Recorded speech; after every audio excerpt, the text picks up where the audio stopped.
Hello friends, வணக்கம். என்னுடைய அலைமகள் கான் சார்பாக உங்களை அன்போடு வரவேற்கிறேன். ஃப்ரெண்ட்ஸ், இது வந்து ஒரு ₹2 கமெமரேட்டிவ் காயினு, பயோடைவர்சிட்டி.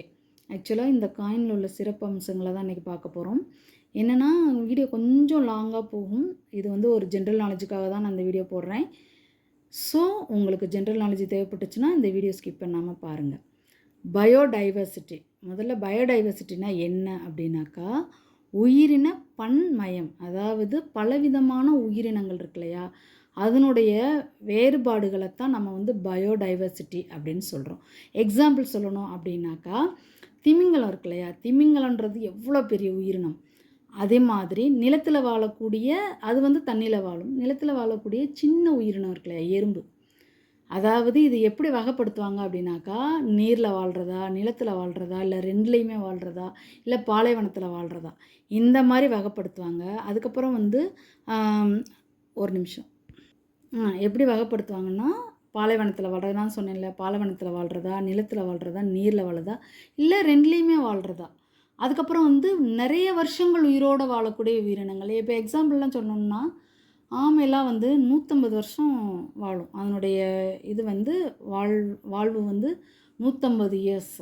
அந்த மாதிரி சில உயிரினங்கள்லாம் பார்த்திங்கன்னா, ஒரே ஒரு நாள் வாழக்கூடிய உயிரினமும் இருக்குது. நீங்கள் இந்த ஈசல்லாம் எடுத்துக்கிட்டிங்கன்னா, சில சமயங்களில் மழை தொடர்ந்து வரும்போது ஈசல் வரும் இல்லையா, அதெல்லாம் ஒரே நாள் தான். அதே மாதிரி மின்மினி பூச்சி. ஸோ இந்த மாதிரி வந்து ஏகப்பட்ட வேறுபாடுகள் உள்ளதை தான் வந்து நம்ம உயிரினங்களை தான் வந்து பயோடைவர்சிட்டி அப்படின்னு நம்ம சொல்கிறோம். ஆக்சுவலாக இந்த பூமியில் பார்த்திங்கன்னா பல மில்லியன் உயிரினங்கள் இருக்குது ஃப்ரெண்ட்ஸ். ஸோ அதுதான் ரொம்ப சுவாரஸ்யமான ஒரு விஷயந்தான். இதை எப்படி வகைப்படுத்துகிறாங்க, அதனுடைய வகைகள்னு பார்த்திங்கன்னா, மரபியல், அதாவது அதனுடைய ஜெனட்டிக், அதாவது அதுக்குள்ளே உள்ள ஜீன் இருக்கு இல்லையா, நம்மளாக இருக்கட்டும், ஆடு மாடு கோழி இல்லை தாவரங்கள் எதாக இருக்கட்டும், அத்தனைக்குமே வந்து அதுக்குள்ளே ஒரு ஜீனுன்னு ஒன்று இருக்கும் இல்லையா, மரபணுன்னு ஒன்று இருக்கும். ஸோ அதை வச்சு வகைப்படுத்துவாங்க. அதுக்கப்புறம் பார்த்திங்கன்னா அதனுடைய இனங்கள், அது ஆடா மாடா கோழியா அந்த மாதிரி. அதுக்கப்புறம் பார்த்திங்கன்னா அதனுடைய சூழ்நிலை, வசிப்பிடம்னு சொல்லுவாங்கள்ல.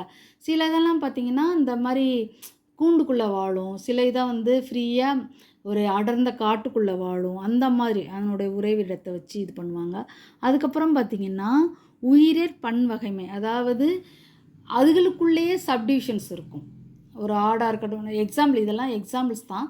ஸோ அதுக்குள்ளேயே நிறைய பிரிவுகள், உட்பிரிவுகள்னு சொல்லுவாங்கள்ல, அந்த மாதிரி வச்சும் நிறைய வந்து உயிரினங்கள் நம்மளுடைய பூமியில் வாழ்ந்துக்கிட்டு இருக்குது. இதை வச்சு தான் நம்ம வந்து வகைப்படுத்துகிறோம். அதுக்கப்புறம் பார்த்திங்கன்னா அதனுடைய பயன்கள், அதாவது மண்ணில் இருக்கிற மைக்ரோ ஆர்கானிசம்ஸில் இருந்து நம்மளுடைய நடமாடிக்கூடிய உயிரினங்கள் வரைக்கும் உள்ள அதனுடைய பயன்கள் அப்படின்னு பார்த்திங்கன்னா, இப்போ என்ன அப்படின்னா, மீன் இருக்கு இல்லையா, அது என்ன பண்ணும்னா தண்ணிக்குள்ளே இருக்குல்ல அத்தனை அழுக்கையும் தான் சாப்பிட்டுட்டு அந்த தண்ணியை சுத்தப்படுத்தி கொடுக்கும்.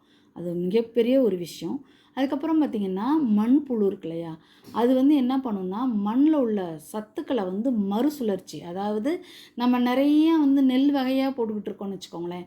அப்போ அந்த மண்ணில் உள்ள சத்தெல்லாம் ஏற்கனவே நெல் வந்து நிறைய எடுத்துடும் இல்லையா, அதுக்கப்புறம் மண்ணில் வந்து ரொம்ப வந்து சத்தே இருக்காது. அதுக்கு தான் என்ன பண்ணுவாங்கன்னா, பயிரை வந்து சுழற்சி முறையில் போடுவாங்க. எப்படி போடுவாங்கன்னா, இப்போ நான் நெல் போடுறேன் அப்படின்னா அடுத்த தடவை வந்து கரும்போ இல்லை வேறு ஏதாவது, அதாவது உளுந்தோ அந்த மாதிரி பயிர் வகையில் போடுவாங்க. ஸோ ஆட்டோமேட்டிக்காக என்ன ஆகும்னா சாயில் வந்து என்ரிச் ஆகிடும், நல்ல சத்து கிடச்சிரும் சாயிலுக்கு. அந்த மாதிரி டயத்தில் இந்த மண்புழு என்ன பண்ணுன்னா அந்த அந்த மறுசுழற்சி பண்ணி கொடுத்துரும். அந்த மண்ணை வந்து நல்லா அதாவது சத்துள்ள மண்ணாக மாற்றி கொடுக்கும். ஸோ உழவனுடைய நண்பன் வந்து நம்ம மண்புழு.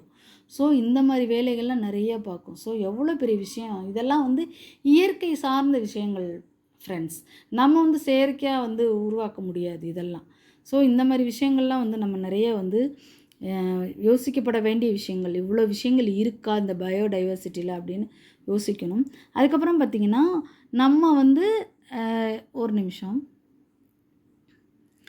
நம்ம மனுஷங்க இருக்கோம் இல்லையா, நம்ம மனுஷங்க வந்து 80% வந்து நம்ம வந்து இந்த உயிரினங்களை, அதாவது தாவரங்களாக இருக்கட்டும், விலங்குகளாக இருக்கட்டும், மைக்ரோ ஆர்கானிசம், இதை சார்ந்து தான் நம்மளுடைய வாழ்க்கை முறையே இருக்குது. எப்படி கேட்டிங்க அப்படின்னா, நம்ம வந்து நம்ம உணவு, உறைவிடம், அதுக்கப்புறம் வந்து நம்ம உடுத்தக்கூடிய உடைகள். இது எல்லாமே இந்த உயிரினங்கள் தான் நமக்கு தருது. எப்படின்னு கேட்டிங்கன்னா, நம்ம வந்து வெஜிடபிள்ஸோ, ஃப்ரூட்ஸோ எதுனாலும் நம்மளுடைய சாப்பிட்றதுக்கு வந்து தாவரங்கள் அதுதான் நமக்கு பயன்படுது. ஃப்ரூட்ஸ், வெஜிடபிள்ஸ்க்கு. அதுக்கப்புறம் பார்த்திங்கன்னா ஷெல்டருக்கு வந்து நம்ம வந்து ஒரு தேக்கு மரமோ, இல்லை வந்து நம்ம வேப்ப மரமோ ஏதோ ஒன்று நம்ம யூஸ் பண்ணுறோம் இல்லையா? ஃபர்னிச்சருக்கு இருக்கட்டும், நம்ம வீடு கட்டுறதுக்கு வந்து கதவு, ஜன்னல் அந்த மாதிரி. ஸோ நமக்குரிய ஷெல்டர் பாதுகாப்பு கொடுக்குது. அதுக்கப்புறம் பார்த்திங்கன்னா நம்மளோட உடைகள், பருத்தி ஆடை இருக்கு இல்லையா? பருத்தி தாவரத்துலேருந்து அது வருது. அதுக்கப்புறம் பார்த்திங்கன்னா பட்டு பூச்சியிலேருந்து எடுக்கிறாங்க. ஸோ நம்மளுடைய மனுஷன் வந்து 80% வாழ்க்கை முறை வந்து இந்த உயிரினங்களை நம்பி மட்டும்தான் இருக்குது. ஸோ முடிஞ்ச அளவுக்கு இந்த உயிரினங்களை நம்ம வந்து காப்பாற்றி ஆகணும். அதாவது இயற்கை வந்து எப்பயுமே இயற்கையோட நம்மளால் போட்டி போட முடியாது. நம்ம தான் தோற்று போவோம், நம்ம தான் அழிஞ்சு போவோம். ஸோ இயற்கையாக ஒரு விஷயத்தை வந்து நம்ம வந்து அப்படியே ஃப்ரீயாக விட்டுறணும் ஃப்ரெண்ட்ஸ். அதை வந்து நம்ம அழிக்கக்கூடாது. நம்ம எப்படிலாம் நம்ம அழிக்கிறோம் அப்படின்னு பார்த்திங்கன்னா, நம்மளுடைய வாழ்வாதாரத்துக்கு, அதாவது நம்ம ஒரு உறைவிடம் ஷெல்டருக்காக நம்ம என்ன பண்ணுறோம், அந்த இடத்த வந்து விளைநிலங்களெல்லாம் மாற்றி பில்டிங்கை கட்டுறோம். அப்போ என்ன ஆகுது, அந்த விளைநிலத்தில் உள்ள மைக்ரோ ஆர்கானிசம்ஸ் இருக்கு இல்லையா, அது ஃபுல்லாக செத்து போயிருமா? அது மல்டிப்ளிகேஷனே இல்லாமல் போயிடுதா? அது ஒரு விஷயம். ரெண்டாவது பார்த்திங்கன்னா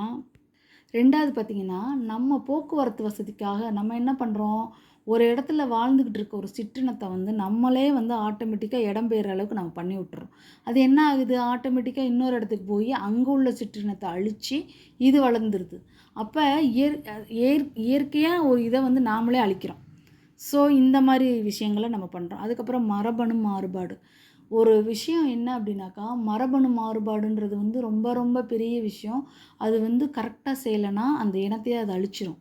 எப்படி அப்படின்னு கேட்டிங்கன்னா, இப்போ ஆக்சுவலாக ஒரு மரபணுலேருந்து ஒரு தாவரமாக இருக்கட்டும், ஒரு விலங்காக இருக்கட்டும், அதுலேருந்து நம்ம வந்து ஒரு மரபணு வந்து சோதனை பண்ணி ஒரு இதில் வந்து நம்ம கிராஸ் பண்ணி ஒரு இதை உருவாக்குறோம், புதுசாக ஒரு இதை உருவாக்குறோம் ஒரு தாவரத்தை அப்படின்னா, இல்லை ஒரு விலங்கை உருவாக்குறோம்னா, அதனுடைய உள்ளே இருக்க அந்த குவாலிட்டிஸ் இருக்கும் இல்லையா? ஒரு தாய்க்கு அந்த இது வந்து நம்ம ஒரு மரபணு எடுக்கிறோன்னா, சும்மா மேற்புறத்தில் இருந்து நம்ம எடுத்து ஒரு கிராஸ் பண்ணி ஒரு புதுசாக ஒரு விலங்கோ ஒரு தாவரமோ உருவாக்கணும்னா அது சரியாக வராது. ஆனால் உள்ளே இருக்கிற அந்த மரபணுவை எடுத்து, அந்த ஜெர்ம்ஸ்ன்னு சொல்லுவாங்க, அந்த இதை எடுத்து அதை வந்து நம்ம கரெக்டாக நம்ம வந்து கிராஸ் பண்ணி ஒரு இதை உருவாக்கணும்னா தான் நல்லது. இல்லைன்னு வச்சுக்கோங்களேன், திரும்ப இந்த புதுசாக உருவாக்கின ஒரு தாவரத்தை திரும்ப நம்மளுடைய தாய் இதோடு சேர்த்து நம்ம கலப்பினம் பண்ணும்போது ஆட்டோமேட்டிக்காக அந்த இதை வந்து சரியாக வரலைன்னா செத்து போயிடும். ஸோ அதனுடைய குவாலிட்டிஸ் என்ன, அது என்ன, அதால் வந்து அதை வந்து நம்ம இது பண்ண முடியும், அடாப்ட் ஆகிக்கிறோம், அதெல்லாம் பார்த்து தான் நம்ம கிராஸ் பண்ணணும். இல்லைன்னா அந்த இனமே அழிஞ்சு போயிடும். ஸோ இந்த மாதிரி விஷயங்கள் மூலமாகவும் நம்ம வந்து சில உயிரினங்களை நம்ம அழிச்சிக்கிட்டு இருக்கோம். அதுக்கப்புறம் பார்த்திங்கன்னா நிறைய அதாவது வருஷத்துக்கு வருஷம் வந்து மக்கள் தொகை அதிகமாகிட்டே வரும்போது நம்மளோட தேவைகளுக்காக நம்ம என்ன பண்ணுறோம், வெஹிக்கிள் மட்டுமா யூஸ் பண்ணுறோம், ஃப்ரிட்ஜு எல்லாமே. ஸோ அதுலேருந்து வரக்கூடிய தேவையில்லாத மாசுபடக்கூடிய மாசுபடக்கூடிய அந்த வாயுக்கள்லேருந்து என்ன ஆகுது, காற்றை மாசுபடுத்தி அதன் மூலமாக எல்லா உயிரினங்களும் அழிக்குது. இதில் முக்கியமான விஷயம் என்ன அப்படின்னா, இந்த பவளப்பாறைகள் இருக்குல்ல, அதுதான் வந்து நம்ம ரீப்ரொடக்ஷனுக்கு, அதாவது இந்த உயிரினங்கள்லாம் ரீப்ரொடியூஸ் பண்ணுறதுக்கு முக்கியமான ஒரு காரணி வந்து பவளப்பாறைகள். அந்த பவளப்பாறைகள் வந்து இந்த மாதிரி இதில் போய்கிட்டே இருந்துச்சுன்னா நிறைய மாசு ஆகி என்ன ஆகும்னா, அது இன்னும் 20லேருந்து 40 வருஷத்துக்குள்ளே பவளப்பாறையிலே செத்து போயிருமா. அது செத்து போச்சு, அழிஞ்சு போயிருமா. அது அழிஞ்சு போயிடுச்சுனாலே உயிரினங்கள் ஃபுல்லாக அழிஞ்சு போயிடும். ஏன்னா ரீப்ரொடக்ஷனே இருக்காது. ஸோ முடிஞ்ச அளவுக்கு நம்ம வந்து வெஹிக்கிளை வந்து அவாய்ட் பண்ணுறது. நீங்கள் நல்லா நோட்டீஸ் பண்ணி பாருங்களேன். ஆக்சுவலாக பார்த்தீங்கன்னா நம்ம அந்த 1 or 2 இயர்ஸ் இருக்கு இல்லையா, நம்ம அந்த கொரோனா டயத்தில் வெஹிக்கிளே ரொம்ப ரொம்ப, அதாவது ஒரு 1% 2% தான் யூஸ் பண்ணியிருப்போம். ஸோ அதனால் வந்து அந்த 2 வருஷமாக நீங்கள் நல்லா நோட்டீஸ் பண்ணியிருந்தீங்கன்னா தெரியும், மழை வந்து எக்குத்தப்பாக வந்துச்சு தெரியுங்களா. ஸோ அப்போ அவ்வளோ தூரத்துக்கு நம்ம வந்து காற்றை வந்து மாசுபட வச்சிட்ருக்குறோம். ஸோ முடிஞ்ச அளவுக்கு நான் என்ன சொல்கிறேன்னா, வாரத்தில் ஒரு நாள் நான் வெஹிக்கிள் எடுக்க மாட்டேன் அப்படின்னு ஒரு சபதம் பண்ணிட்டோம்னாலே நம்ம ஓரளவுக்கு வந்து இந்த இதெல்லாம் அவாய்ட் பண்ணலாம் ஃப்ரெண்ட்ஸ். ஸோ இந்த மாதிரி விஷயங்கள்லாம் வந்து நம்ம உயிரினங்களை நாமளே அழிச்சிட்ருக்கோம். அதுக்கப்புறம் பார்த்திங்கன்னா அதாவது அந்த காலத்துலலாம் பார்த்திங்கன்னா நெல் உற்பத்தி பண்ணுற விவசாயம்லாம் என்ன நெல்லுன்னு இல்லை, பொதுவாகவே விவசாயம்லாம் என்ன பண்ணுவாங்கன்னா, இப்போ ஒரு பயிரை விளைவிக்கிறாங்கன்னா அதில் வர்ற அறுவடை பண்ணதுக்கப்புறம் என்ன பண்ணுவாங்கன்னா, அந்த அந்த விதைய வந்து அடுத்த வருஷம் விதைக்கிறதுக்காக அதுலேருந்து விதை நெல்லு அப்படின்னு கொஞ்சம் எடுத்து வச்சுருவாங்க. இல்ல விதைக்குன்னு கொஞ்சம் எடுத்து வச்சுருவாங்க. அது எதா இருக்கட்டும், அது கடலையா இருக்கட்டும், நெல்லா இருக்கட்டும், எந்த இதையாவது அடுத்த வருஷத்துக்குன்னு எடுத்து வச்சுருவாங்க. ஆனா இப்பலாம் அப்படி பண்றாங்களான்னு எனக்கு தெரியல. ஸோ இந்த மாரி பண்ணும்போது நம்ம ஆட்டோமேட்டிக்காவே நம்ம காப்பாத்திர்றோம். இன்னொன்னு என்னன்னா, இப்பலாம் நமக்கு என்ன பண்றோம் அப்படின்னாக்கா, நிறைய அதாவது அதிக மகசூல் வேணும் அப்படின்றதுக்காக, உயர் விளைச்சல் தரக்கூடிய நெல்ல நம்ம விதைச்சு, அந்த மண்ல உள்ள நீங்க நெனச்சு பாருங்களேன், நம்மளோட கெப்பாசிட்டி என்னவோ, நம்மளால அவ்வளோதான் வேலை செய்ய முடியும். இப்ப நீங்க அந்த உயர் ரக அது அதிக மகசூல் தரக்கூடிய நெல் விதைய நீங்க விதைச்சீங்கன்னா, அந்த சத்து எவ்வளோ இது பண்ண முடியுமோ, அந்த மைக்ரோ ஆர்கானிசம் அவ்வளோதான் நமக்கு பண்ண முடியும். இல்லன்னா அது தன்னை மீறி செயல்படும்போது, அது அதுவே அழிஞ்சு போயிடும் இல்லையா? ஸோ இந்த ஒரு விதத்திலயும் நம்ம அந்த மைக்ரோ ஆர்கானிசம்ஸ்லாம் நம்ம அழிச்சுக்கிட்டு இருக்கோம். ஸோ மக்களே முடிஞ்ச அளவுக்கு எதையுமே உயிரினங்களா இருக்கட்டும், அதாவது விலங்குகளா இருக்கட்டும், இல்ல பறவைகளா இருக்கட்டும், இல்ல மைக்ரோ ஆர்கானிசம் எதா இருந்தாலும் முடிஞ்ச அளவுக்கு நம்ம அழிக்காம பாதுகாக்க வேண்டியது நம்மளுடைய கடமை. இவ்வளோ விஷயங்கள் இதில இருக்கு. ஸோ இது உண்மையிலே இந்த பயோடைவர்சிட்டிய பார்த்த பிறகு நான் நெட்ல சர்ச் பண்ண பிறகு நானே அசந்துட்டேன். இவ்வளோ விஷயங்கள் இதில இருக்கா அப்படின்னு சொல்லிட்டு. ஸோ நம்ம இதில முக்கியமா கவனிக்கப்பட வேண்டிய விஷயம் என்ன அப்படின்னாக்கா என்னன்னாக்கா, நம்ம தாவரங்களா இருக்கட்டும், உயிரினங்களா இருக்கட்டும், ஆடு, மாடு, கோழி எதா இருக்கட்டும், நம்மளால முடிஞ்ச அளவுக்கு அதாவது அழிவுன்றது நம்ம செய்யக்கூடாது. முக்கியமா மண்ல உள்ள மைக்ரோ ஆர்கானிசம்ஸை பாதுகாக்க வேண்டியது நம்ம கடமை ரொம்ப ரொம்ப. ஏன்னா, அந்த மண்புழுன்னு ஒண்ணு மழைன்னு ஒண்ணு வந்தா தான் மண்புழுன்னு ஒண்ணு வரும். ஸோ, அதுக்கு தாவரங்கள் நிறைய தேவைப்படுது. மரங்கள் நிறைய நடுங்க. மழை நிறைய வரும் நமக்கு. அப்போ பூமி குளிர்ச்சியாகும். வெப்பமயமாதலை தடுக்கும். இவ்வளோ விஷயங்கள் இருக்குது ஃப்ரெண்ட்ஸ். ஸோ, என்னால் முடிஞ்ச அளவுக்கு நான் வீடியோவில் சொல்லியிருக்கிறேன். ஒரு சிலர் இந்த வீடியோ பார்த்துட்டு, ஓகே இந்த அளவுக்கு நாலேட்ஜ் இருக்குது அப்படின்னு நினச்சி நீங்கள் உங்களுக்கு யூஸ்ஃபுல்லாக இருந்தால் எனக்கு அது ஒரு பெரிய சக்ஸஸ் ஃப்ரெண்ட்ஸ். அதுக்கப்புறம் பார்த்திங்கன்னா, இந்த காயினை பற்றி சொல்லணும்னா, இது ஒரு ₹2 commemorative coin, copper nickel coin, 6 gram எடையுள்ள காயினு. இதில் பார்த்தீங்கன்னா 2 லைன் டைப் இருக்கும், ஏபி. இது என்கிட்ட இருக்கிறது ஏ டைப். பி டைப் ஒன்று எப்படின்னா, இந்த லைன் இருக்கு இல்லையா, இது இன்னும் கொஞ்சம் ஹைட்டு கம்மியாக இருக்கும். இந்த செஸ்ட்டுக்கு கொஞ்சம் ஒரு மாதிரி கொஞ்சம் வேறு மாதிரி லைட்டாக புடச்சிட்ருக்க மாதிரி இருக்கும். ஸோ ஒருவேளை உங்ககிட்ட அந்த மாதிரி லைன் டைப் இருந்தால் 2 லைன் டைப் இருந்தாலும் எடுத்து வச்சுக்கோங்க. மின்ட்டுன்னு பார்த்தீங்கன்னா 2 மின்ட்டு, ஹைதராபாத், மும்பை 2மே கொஞ்சம் வேல்யூபிளான காயின் தான்.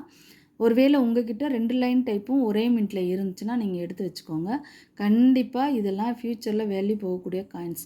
பொதுவாகவே நீங்கள் ஒரு காயின் பர்ச்சேஸ் பண்ணுறீங்கன்னா 1, 2 காயின் வாங்கினீங்கனாலே விலை கூட தான். இப்போ நான் என்னோடய ஆல்பத்துக்காக நான் வாங்கினதுனால இது விலை கூட.